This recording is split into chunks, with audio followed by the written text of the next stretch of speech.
안녕하세요. 만나서 반갑습니다. 역사가 김영주입니다. 한중일 근대사 삼국지 제171부 대정봉환의 설계자 류마의 최후라는 주제를 가지고 오늘 여러분과 함께 할 겁니다. 1867년 11월 10일 에도 막부의 쇼군 도쿠가와 요시노부가 뜻밖에도 이 대정봉환을 받아들이게 되죠. 자, 그래서 이 대정봉환을 선언함으로써 마침내 막부 통치는 공식적으로 종언을 고하는 것처럼 보였습니다. 겉보긴 그랬는데 실상은 가이슈가 지적했던 대로 지금 당장 천황과 조정이 실제로 일본을 통치할 수 있는 실력이 있냐 이거죠. 그 어떠한 실력과 재반시설도 준비되어 있는 게 없다라는 거예요. 그래서 결국에는 실권이 다시 누구한테 굴러들어올 수밖에 없는 구조였냐면은 바로 막부에게 굴러들어올 수밖에 없는 그런 구조였다. 따라서 대정봉환은 사실상 눈속임이고 여전히 모든 실권은 막부가 거머쥐고 있는 그런 형국이 지속되었다는 거죠. 여기에 대해서 사초 동맹은 이거 완전 무늬만 대정봉환이지 저게 무슨 대정봉환이냐, 이건 막부의 기만책이다 하면서 길길이 날뛰기 시작을 하는데, 그러면서 이제 사초 동맹 측에서는 이제 어떤 생각을 하냐면은 이제 정말로 거병이 아니고서는 돌파구가 없다라고 판단을 하게 됩니다. 근데 문제는 그거죠. 원래 사초동맹의 구상이 대정봉환을 들이밀면은 설마 요시노부가 저거 오케이 하겠어? 그래서 자기들도 이거 동의했던 거거든요. 근데 예상치 못한 방향으로 스토리가 흘러가게 되면서 이게 거병 명분이 상당히 좀 애매해졌다는 거예요. 그러면서 사초동맹은 좀 누구에 대해서 원망을 하게 되냐면은 애초에 이거를 갖다 기획했던 사카모토 료마에 대해서 원망하는 그런 분위기가 좀 나왔다는 거죠. 자, 근데 어쨌든 간에 대정봉환을 설계했던 사카모토 료마, 이 사람은 어떻게 해서든 천하 대란만은 막아야 한다고 생각을 했었죠. 왜냐면은 사카모토 료마는 사실은 정치인이라기보다는 정확하게는 사업가거든요. 카미야마 사중을 설립했고 이게 현재 해원대로 업그레이드 됐죠. 그리고 이게 나중에 이제 미쓰비시 그룹이 되는 건데, 그러다 보니까 료마 입장에서는 이 사업가들이 제일 싫어하는 게 뭡니까? 주가 떨어지는 거잖아요. 그래서 이런 식으로 천하 대란이 일어나면 좋을 게 없다라고 본 거예요. 그리고 정말 대국적으로 보더라도 서세 동점의 이 험악한 시대에 같은 일본인들끼리 피를 보는 게 과연 옳으냐 이거죠. 그에 비해서 이제 사초 동맹은 어떻게 해서든 건덕지를 잡아서 한판 뒤엎어보려고 했는데 시간을 끌수록 자기들이 불리해지니까요. 근데 료마가 어떻게 보면은 이 대정봉환이라는 걸 통해서 귀시 같은 타이밍에 똥물을 끼얹은 거예요. 그러니 사초 동맹 측에서는 좀 부글부글 끓어오르는 거죠.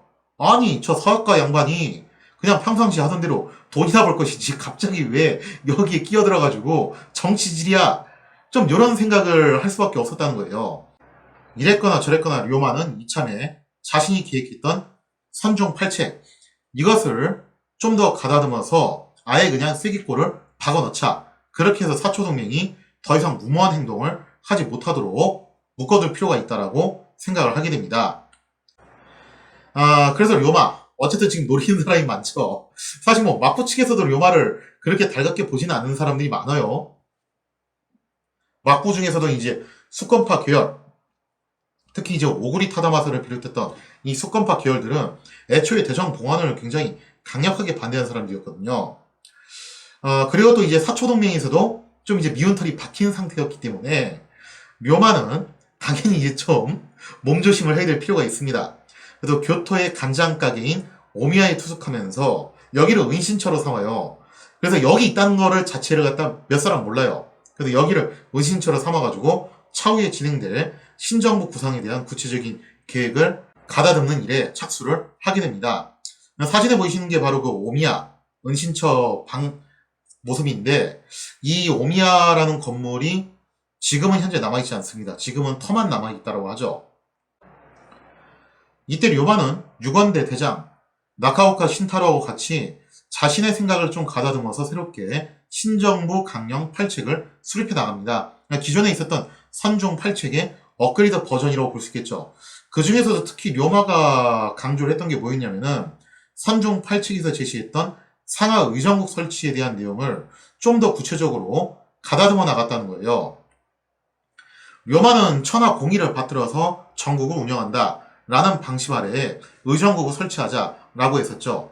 그래서 플러스 알파로 각 번정의 독립적인 권한을 유지하는 방안을 제안을 했다라는 거예요. 이건 대체 왜 그러냐? 료마는 이런 생각을 했던 것 같습니다. 만약에 강력한 중앙 집권화된 국가가 수립이 된다면은 이거는 기존에 있던 막부 체제하고 뭐가 다르냐 이거예요. 결국 강력한 중앙 정부가 지방의 권리를 묵살하고 수직적으로 통치를 한다면은 기존의 막번 체제하고 이거 별반 차이 없는 체제 아니냐? 라고 봤던 거죠.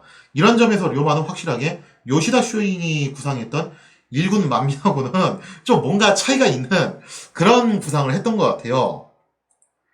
료마는 오히려 이렇게 생각을 했습니다. 서구식 근대 국가를 수립하기 위해서는 민의를 수렴하는 것이 가장 중요하다. 그게 이제 천하공의죠. 그러기 위해서는 중앙정부가 지방정부의 권리뿐만 아니라 좀 더 나아가서 개인의 자유와 권익을 인정하는 것이야말로 진정한 근대국가 수립의 첫 걸음이 아니냐라는 굉장히 선구적인 사상을 보여주게 됩니다. 역시 사업가다운 그런 이제 발상이라고 볼 수가 있겠죠. 이렇게 해서 료마가 추구했던 것은 느슨한 연방 형태의 중앙정부를 수립한 다음에 이 제후들을 통솔할 맹주를 선출을 한다라는 쪽으로 구상을 했던 것 같아요. 이거는 흡사 뭐하고 굉장히 유사하냐면은 각 주들이 연합을 해가지고 연방 정부를 수립을 하고 임기를 가진 대통령을 선출하는 미국의 정치 시스템하고 굉장히 유사한 모습이라고 볼 수가 있겠죠. 실제로 로마가 미국을 굉장히 또 이제 선망을 했었고, 미국의 이런 정치 시스템을 많이 연구를 했던 모양이에요. 그래서 그거를 본따서 앞으로 일본은 이런 식으로 신정부를 구성을 해야 된다라고 봤던 거죠. 다만 료마는 아직 첫걸음을 떼는 단계인 만큼 초대 맹주는 선거로 뽑는다기보다는 아직은 좀 그럴 단계는 아니고, 그래서 기존의 국가 통수권자였던 쇼군 요시노부가 당분간은 맹주 역할을 맡는 것이 어떻겠냐라고 봤던 거예요. 그래서 이런 구상을 하고 있었다 보니까 아무래도 사초동맹 입장에서는 료마의 이런 구상들을 그렇게 좀 달갑게 여기진 않겠죠. 근데 그렇다고 해서 막부 측에서는 만족을 하냐면은 어쨌든 막부 측에서도 대정봉환이라는 것을 시행을 함으로써 뭔가 상실감도 느끼고 여기에 대해서 좀 억하심정이 당연히 있을 법도 하죠. 그래서 하여튼 이래저래 료마는 양측으로부터 지금 현재 미운 털이 박혀있는 그런 상태라고 볼 수가 있겠습니다. 자, 그래서 시간이 조금 흘러서 12월 10일 날이 됐죠. 1867년 12월 10일인데 이처럼 료마가 신타로와 함께 한창 신정부 구상 계획을 가다듬고 있을 무렵 갑자기 정체불명의 자객들이 오미야에 난입했다는 거예요. 중요한 건 정체불명이라는 겁니다. 이게 지금까지도 미스테리인데 본래부터 료마는 신선주의 추격을 받고 있었습니다. 그래서 왜 예전에 그 교토에서 사초 비밀 협정 맺을 때도 그때 료마가 한번 머물고 있던 여관이 습격을 받아가지고 체포당할 뻔한 적이 있었잖아요. 그때 료마의 와이프가 목욕을 하다가 체포조가 들어온 것을 보고서 알몸으로 뛰쳐나와서 경고를 했고 이것 때문에 이제 체포조가 당황한 틈을 타가지고 료마가 도망을 친 데 성공을 했죠. 그리고 호신용으로 뭐를 갖고 있었냐면은 또 권총을 갖고 있었어요. 그래서 그 권총 덕에 이 체포조의 추격을 따돌리고 도망을 쳤던 건데 그런 위기도 겪었고 하다 보니까 료마도 기도 다카요시만큼은 아니었지만 나름 변장과 잠입의 귀재였다고 볼 수 있어요.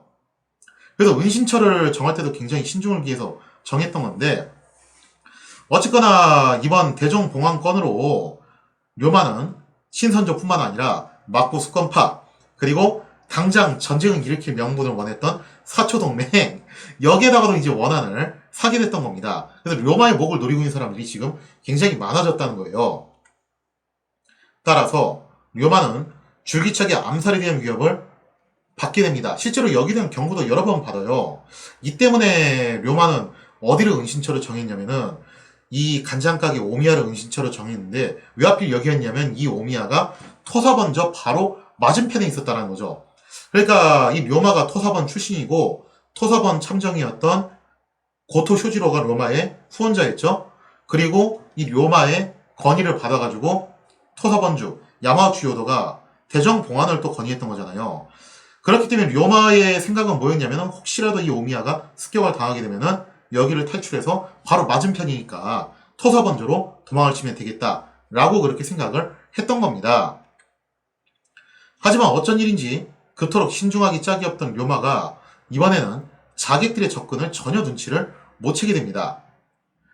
료마는 신타로하고 같이 방 안에서 한참 대화를 나누고 있었고, 나름 경원이 있었는데 스모 선수 출신이었던 야마다 토키치라는 인물이 경원으로 방 밖에서 보초로 서고 있었던 거죠. 그러나 자객들의 기습에 의해 토키치는 순식간에 목숨을 잃고, 정확하게는 이때 중상을 입고 쓰러졌다가 얼마 후에 이제 숨을 거두게 돼요. 즉사까지는 아니었는데 사실 뭐 유의미한 차이는 아니죠. 결국에는 뭐 얼마 안 가서 죽었으니까요. 료마는 무슨 일이 일어난지 전혀 감지를 못한 채 갑자기 이제 토치키가 소리를 지르면서 쓰러지니까 밖에다 내고 이렇게 소리를 쳤대요. 뭔데 이렇게 소란스럽냐 한 거죠. 지금 중요한 얘기 나누고 있는데 왜 방해하냐 이거예요. 이게 좀 화근이 되는데요. 사실 이게 방이 여러 개가 있잖아요. 그 여러 개의 방 중에서 료마가 어디인지를 갖다가 자객들은 정확하게 몰랐던 것 같아요. 일일이 방문을 열고서 다 찾아봐야 되는데, 그렇게 또 시간을 끌다 보면 어쩌면 료마가 눈치를 챘을지도 모르는 일이었는데, 여기서 료마가 소리를 치는 바람에 어느 방인지를 갖다 위치를 찾아내게 됩니다. 그러면서 이때 자객들이 단번에 방 안으로 난입해서 료마를 향해서 칼을 내리쳤다는 거죠. 그래서 지금 현재 보시는 게 오미야 사건을 재현한 미니 어처의 모습인데요. 이때 당시 료마는 호신용으로 리벌버 권총을 갖고 있었대요. 근데 원체 갑작스럽게 자객이 달려들어서 칼로 내리쳤기 때문에 그 권총을 뽑지를 못하고 급한 김에 옆에 뒀던 카타나를 뽑아가지고 그걸 막은 거죠. 그래서 그 장면은 이제 묘사를 한 거고, 옆에 있던 게 신타로가 놀라서 몸을 일으키는 그런 모습입니다. 하지만 자객의 칼이 한 발 더 빨랐고, 결국 료마는 자객이 내리친 칼날을 완전히 막지를 못하고 이마를 베이게 돼요. 그러면서 자객들이 재차 휘두른 칼에 결국 가슴을 난도질당해서 료마는 절명을 당했다라고 하죠. 그래서 오미야는 해체가 돼가지고 현재 지금 터만 남아있지만, 그때 료마의 혈흔이 묻은 족자가 지금까지도 유품으로 남겨져 있습니다. 물론 저게 진짜 료마의 피인지는 정확하게는 알 수 없는데 여러 가지 정황상 아마 료마의 피일 것으로 추정을 하고 있어요. 자, 그리고 자객들은 같이 있던 신타로에게도 칼을 휘둘렀고, 이로 인해 신타로 또한 중상을 입고 쓰러집니다. 신타로는 즉사하지 않고 좀 며칠 더 사는데, 이때 신타로가 가까스로 이제 방 밖을 빠져나와서 주인장한테 알리는 거예요. 자객이 들이닥쳤으니까 빨리 토사번제에 도움을 구해라. 그리고 나서 이제 의식을 잃고 쓰러졌다가 며칠 동안 사경을 헤매다가 결국에는 숨을 거두게 되었다는 거죠. 그래서 이 사건은 놀랍게도 뚜렷한 목격자를 남기지 못한 채 그야말로 미궁 속으로 빠져들게 되었다는 겁니다. 료마에 대한 암살 사건이 워낙에 기습적으로 일어났기 때문에 오미야 가게 맞은편에 위치했던 토사번저조차도 이 암살에 대한 기밀을 전혀 감지를 못했대요. 그래서 오미야 주인장이 와서 알려주고 난 다음에야 암살 사실을 뒤늦게 알 정도였기 때문에 당시 자객들이 얼마나 주도 면밀했는지를 갖다가 우리가 엿볼 수가 있겠죠. 자, 이제 여기서부터 문제인데, 그러면은 도대체 료마를 암살한 자객들은 누구냐? 그 정체가 누구냐라는 것이 당대부터 지금까지 숱한 떡밥으로 남겨져 있습니다. 지금도 사실은 뭐 좀 미스테리한 사건으로 남겨져 있는 거죠. 여기에 대한 범인으로 가장 유력하게 꼽혔던 사람이 누구였냐면은 신선조의 3번대 조장이었던 이 영화나 애니메이션 드라마에서 정말 이제 많이 등장하는 인물이죠. 사이토 하지메가 유력한 용의자로 지목되었다라고 그래요. 왜냐면 애초에 신선조 자체가 료마를 추적해왔고, 그리고 이 료마 자체가 북진이 일도리를 배웠던 인물이었거든요. 그래서 면허 개전을 받았으니까 요즘으로 치면 나름 유단자는 됐던 인물이죠. 근데 그 유단자쯤 됐었던 료마를 순식간에 제거할 정도면은 상대방도 뭔가 프로 관객이 아니었겠냐. 그렇다면은 가장 유력한 인물이 신선조에서 특히나 암살 담당했던 3번대 조장 사이토 하지메가 아니겠냐라는 그런 의구심이 당대에도 꽤나 많이 제기가 되었다고 하죠. 하지만 여기에 대해서 신선조 국장이었던 곤도 이사미는 자신들은 범인이 아니라고 강변을 하게 됩니다. 곤도 이사미는 이렇게 얘기를 했대요. 우리 신선조는 이미 오랜 세월 동안 료마를 추적해왔다. 그래서 지금도 료마는 반드시 제거하고 싶은 원수 중의 원수인데, 만약에 정말로 료마를 암살하는데 성공을 했다면은 우리 신선조가 뭐하러 숨기겠냐 이거예요. 오히려 이런 게 있었다면 만천하에 공표를 해서 자랑을 했으면 자랑을 했지, 우리가 뭐하러 이거를 숨기겠냐 이거죠. 이 사건은 정말로 우리 신선조하고 무관하다라고 이렇게 강변을 했다라는 거죠. 뭐 실제로 또 료마의 시신을 부검을 해보니까 그 검상 흔적이 뭐라고 해야 되나요? 그 사이토 하즈메가 가장 유력한 용의자로 올라왔었는데 이 사이토 하즈메가 또 뭘로 유명했냐면은 왼손잡이로 유명했거든요. 그러니까 왼손잡이 특유의 기법이 있잖아요. 근데 그 검상 흔적이 왼손잡이의 기법하고는 좀 거리가 있다라고 그래요. 그래서 이것 때문에 사이토 하즈메는 좀 이제 유력 용의 선상에서 빠져나오게 되고 어쨌거나 세간에서는 신선조를 계속 꾸준히 의심을 하게 됩니다. 그리고 곤도 이사미는 아니라고 계속 이제 강변을 하죠. 근데 어쨌거나 이것 때문에 국장 곤도 이사미는 나중에 결국 이걸로 인해서 최후를 맞이하게 되죠. 하여튼 그 얘기는 좀 나중에 또 훗날에 다루게 될 것 같고요. 따라서 이제 세간에는 료마를 암살한 범인이 대체 누구냐라고 했을 때 크게 이렇게 보고 있습니다. 일단 대정봉환의 불만을 품은 막고 수권파, 미마와리 구미 요쪽에서 저지른 것이 아니냐라는 설이 제기되었다는 거죠. 하지만 문제는 이 미마와리 구미가 신출 귀몰한 료마의 은신처를 도대체 어디서 어떻게 알아냈냐 이거죠. 그러니까 이 사람들이 범인이라 치더라도 도대체 여기에 숨어있는 건 또 어떤 식으로 정보를 취득을 한 거냐, 이게 또 이제 미스테리하게 남는 건데, 또 여기에 대해서는 세간에서는 또 이런 설도 나와요. 뭐냐면은 료마가 대정봉환을 추진함으로써 전쟁 명분이 사라진 사초 동맹, 당연히 여기에 대해서 크게 불만을 품었다고 그랬죠.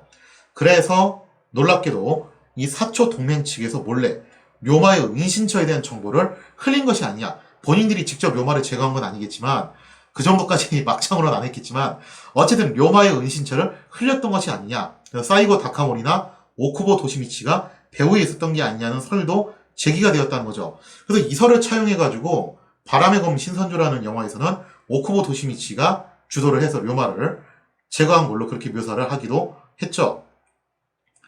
아무튼 료마를 암살한 진범들이 누구였냐에 대해서는 뭐 지금까지도 정확하게 알 수가 없습니다. 다만 이제 이런 부분들은 좀 우리가 생각을 해볼 필요가 있어요. 료마가 너무 황당하게 이렇게 기습적으로 당했다는 거예요. 심지어 호신용을 갖고 있던 권총도 뽑지 못하고 당했다는 건데, 그래서 이것 때문에 혹자는 이런 설도 주장을 해요. 왜냐면 그때 경호를 서고 있던 토치키도 너무 갑작스럽게 죽었잖아요. 그래서 어떤 설을 제시를 하냐면 이거 혹시 면식범이 아니냐는 거예요. 애초에 료마하고 친분이 있는 사람이고 아는 사람이니까 경원이었던 토치키도 별 의심 없이 료마가 있는 방 쪽으로 안내를 했을 것이고 등을 돌리고 있을 때 뒤에서 기습을 가해가지고 토치키가 한 방에 갔을 것이고, 그리고 난 다음에 료마도 영문을 모른 채로 이 사람을 만나가지고 아는 사람이니까 자네 왔어 하고 반기고 있는데 갑자기 칼날이 날아가지고 죽은 게 아니냐, 뭐 그런 설도 좀 제기가 되고 있는데, 아무튼 간에 료마를 암살한 진범이 누구이든지 간에 이렇게 돼서 한 시대를 풍미했던 거목이 허망하게 쓰러지게 됩니다. 기껏 대정공환까지 했지만 막상 대정봉환의 설계자였던 료마가 이렇게 창조지간에 변을 당함으로써 일본 전국은 굉장히 어수선하게 흘러갈 수밖에 없었다는 거죠. 그리고 이러한 혼란 상황을 가장 반겼던 사람들은 누구였냐면 당연하게도 사초 동맹이었어요.